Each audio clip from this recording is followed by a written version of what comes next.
Olá, eu sou a doutora Paula Lorena e hoje eu vou falar para vocês sobre clareamento caseiro e clareamento a laser em jovens. Muitas mães me perguntam a partir de que idade que a criança ou o adolescente, pode fazer o clareamento. O que a gente preconiza, de acordo com os estudos, é que os dentes já devem estar todos formados, com as raízes formadas, todos em uma boa oclusão, em um bom relacionamento entre as arcadas, e que a criança ou o adolescente não tenha nenhuma cárie. Para isso, é necessário fazer a primeira consulta, que é como se fosse uma consulta inicial de planejamento, onde a gente vai ver a alteração de cor, fazer fotos e pedir as radiografias iniciais. Nas radiografias iniciais, podemos constatar as cáries, se ele tem cárie ou não. Por quê? O procedimento tem que ser feito depois de tratado todas as doenças ou cáries ou coisas que a pessoa tiver. Então, primeira consulta, avaliação, fotos, pedido de radiografia. As radiografias chegam pra gente. Vamos observar as cáries, se ele tiver cárie tem que fazer antes e depois dar procedimento ao clareamento. Então o que acontece? Cárie é um tema que muitas pessoas acham que às vezes não é muito pertinente falar, ainda mais no mundo de hoje, onde tema prevenção é inserido na vida da criança quando a criança é muito pequena, no maternal, às vezes no berçário, até que ela seja maior. Então hoje em dia muitas pessoas acham que não é importante falar desse tema, mas é importante sim. A grande massa de paciente que entra na clínica hoje, na clínica diária, seja adulto, seja adolescente, seja criança, ainda é cárie dentária, por incrível que pareça. Podemos falar também que tem muita questão de oclusão, que são as malformações, as mordidas erradas, que também vem bastante paciente assim, mas a gente observa que na clínica diária a cárie ainda é muito prevalente. Então o que seria a cárie? Cárie é uma doença, as pessoas acham que não é uma doença, mas é uma doença, que é infecto-contagiosa, ou seja, ela é transmissível via saliva. É uma doença na qual uma bactéria chamada Streptococcus mutans, que vive na nossa boca, se aproveita de restos alimentares, os restos alimentares que ficam durante horas na nossa boca, eles são degradados, formam ácidos e a bactéria, juntamente com a queda do pH, se utiliza desses ácidos para poder fazer como se fosse a corrosão dental. Ali começa um quadro de desmineralização do dente.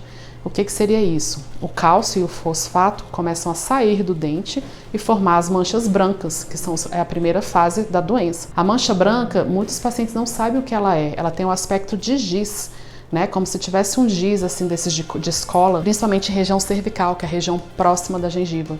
Então a gente observa muita mancha branca em pacientes, às vezes eles não sabem o que é. Doutor, o que é isso? Eles não entendem o que é isso. E aí seria o primeiro estágio da cárie. O próximo estágio, a evolução da doença, seria as cavidades, os buracos. Então às vezes a pessoa acha que cárie é só um buraco que se forma aleatoriamente, não é assim. Outro tipo de cárie que a gente tem também é a cárie secundária, quando a pessoa já tem as restaurações em boca, de resina ou de amálgama, ocorre essa desmineralização por dentro dessas restaurações e tem a cárie dentro da restauração. Então por cima o dente está lindo, maravilhoso, e por dentro uma cavidade grande e extensa, muitas vezes dando até canal. Então primeiramente a gente faz essa questão do diagnóstico de cárie, trata, fazendo restaurações em resina, restaurações em ionômero, dependendo do caso. Às vezes blocos, onlays, quando está um pouco maior.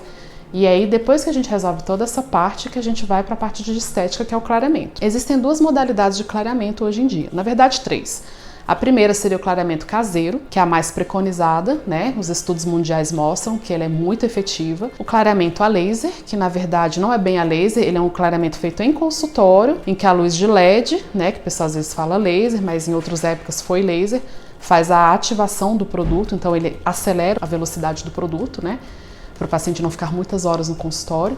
E a terceira seria a conjugada, que é caseiro com o consultório. Então, como é que seria? No procedimento de clareamento caseiro, na primeira consulta, a gente molda o paciente. Na segunda consulta, entrega a placa de silicone, que é individualizada de acordo com o dente do paciente, de acordo com a forma dos dentes. Então, realmente tem que ser individualizado. Não é que nem nos Estados Unidos, a gente já vê algumas plaquinhas que são PMG, aquela coisa que não é individualizada, que às vezes a pessoa não sabe usar direito. Então, a gente não preconiza isso muito ainda no Brasil, não. Mas, basicamente, é isso. Produção dessa moldeira de silicone. Depois a gente orienta o paciente a como pingar a gotinha do produto em cada dente. Pinga, usa durante 1 a 2 horas por dia e o protocolo hoje é 1 a 2 horas por dia. Tem muito dentista ainda falando que são 8 horas, que é para dormir. Então, a primeira coisa quando a gente faz um tratamento é a bula do produto, As pessoas geralmente não leem a bula do produto. E na bula do produto você vai ver que são 2 horas. Então usa 2 horas, remove, escova os dentes e pronto. Quanto tempo? De 3 a 4 semanas. Semanalmente o paciente vem no consultório para a gente fotografar. É interessante trabalhar com fotografia sim, porque é ali que a gente consegue ver a evolução de como aquilo está se comportando, né? O clareamento, ele é muito previsível, uma técnica muito tranquila, só que em alguns casos a gente às vezes não tem o resultado que a gente gostaria, por isso da importância da foto. Isso tem a ver com o quê? Com espessura de esmalte, com o tipo de manchamento que o dente apresenta, que podem ser de vários tipos.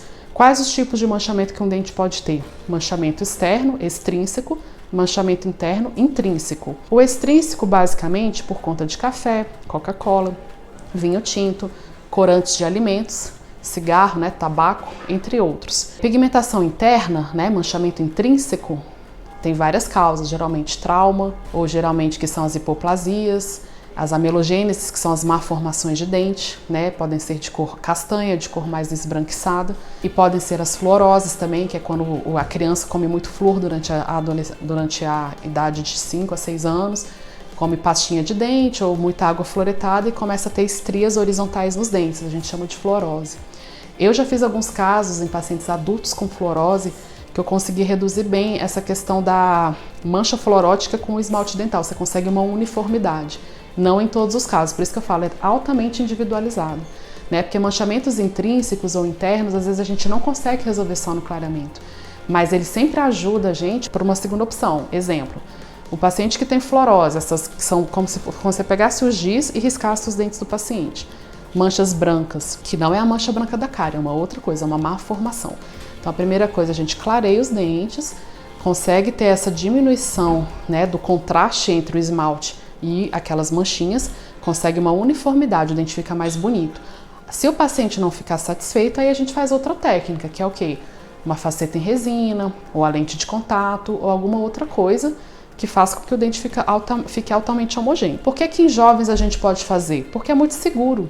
Ele é muito seguro, quando bem monitorado, bem feito, com fotografia, com acompanhamento odontológico correto, eu não vejo por que a pessoa não fazer. Então, o clareamento é um tratamento altamente recomendável para paciente jovem, sim. A outra técnica que a gente tem, né, que seria o clareamento em consultório, o LED, ele é uma luz que não é quente, né, uma luz fria, tem uma durabilidade bem alta também.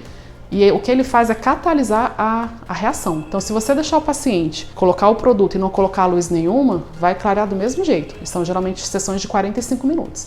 O LED, ele acelera ou catalisa essa reação. Então, o paciente fica menos tempo no consultório. Quantas consultas? De 3 a 4. Intercaladas, não pode ser todo dia, né? E aí, depois de 3 a 4 sessões, geralmente a gente tem um bom resultado. Também utiliza foto para poder ver qual a progressão do tratamento, como que está se comportando no dente do paciente.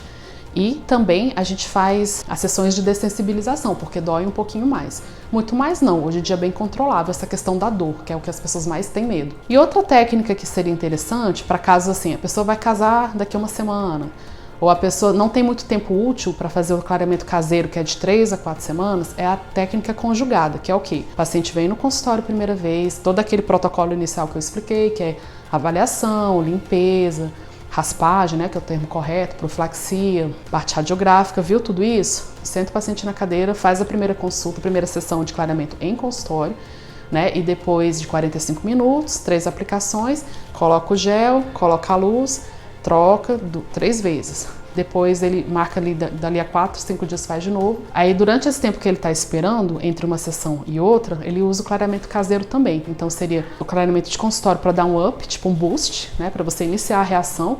Continua o caseiro em casa e depois vem outra sessão, uma ou duas, para poder finalizar no consultório. Essa técnica é interessante para quando a pessoa não tem muito tempo ou não tem disciplina, porque às vezes você fala para o paciente fazer todo dia, ele não vai fazer. Então você faz essa técnica. Então era isso que eu tinha para falar e qualquer dúvida estamos à disposição.